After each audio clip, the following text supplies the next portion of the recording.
tak for interessen i at høre min historie. Ja, til dem, som ikke lige kender sådan forhistorien til det, så var jeg med en bus, hvor jeg sidder på de der, de der klapsæder i midtergangen. Så sidder jeg der, og kan jo egentlig ikke rigtig se, hvad der foregår forude. Og lige pludselig, så bremser den her bus mega hårdt op, sådan virkelig. Og jeg flyver igennem bussen. Og ja, slår mig faktisk en del. Og så kommer jeg jo op på benene igen, og der er 2 søde damer, der hjælper mig. Det var jeg virkelig taknemmelig for, at de var der til at hjælpe mig. Det var virkelig fantastisk. Og jeg kommer ud, jeg skulle op og have lavet det sidste af min øjenbryn. Jeg kommer derind, jeg var lidt rystet og sådan lidt men jeg kommer så ind og får lavet de her øjenbryn, kommer hjem igen og tænker lidt over det her, hvad der skete og sådan. Men så tænker jeg, ja, der skete jo ikke så meget. Det kunne have været meget værre. Jeg er okay. Alt er godt. Så vi kører bare videre. Og så lige pludselig, så kan jeg mærke ind i de her følelser, og bliver faktisk ret ked af det. Og mærker den her sorg. Men vil faktisk ikke tillade mig selv at mærke det.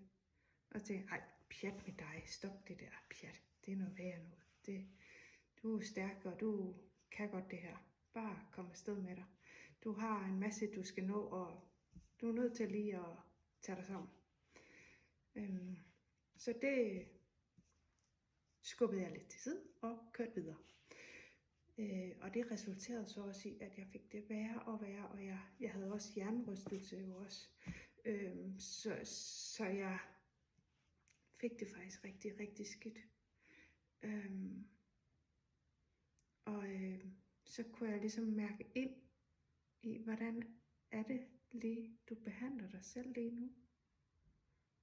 Hvad er det, du prøver at opnå her? Hvorfor er det, du prøver at flygte? Og så mærkede jeg ind i det,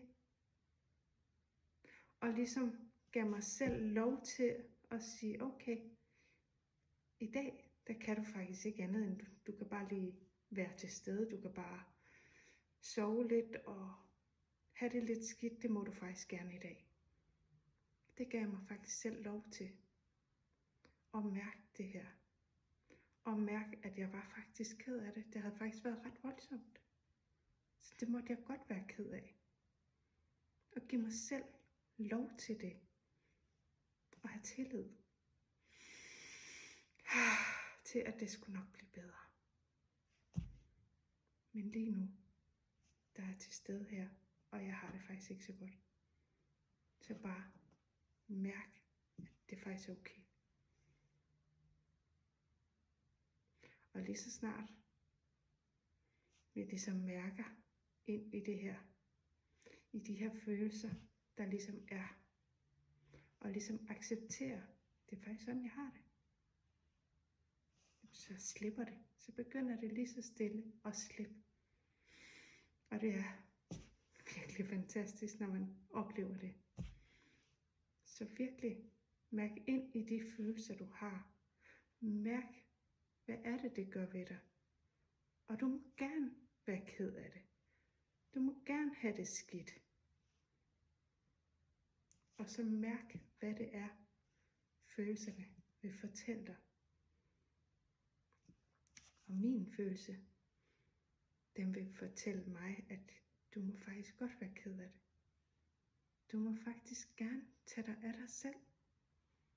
Selvom der er nogle ydre omstændigheder, der siger, at du burde også gøre det og det og det.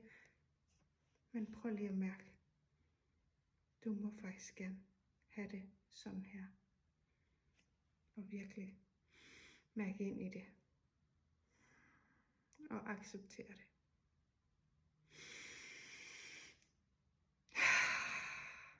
Det er fantastisk, når vi kan det.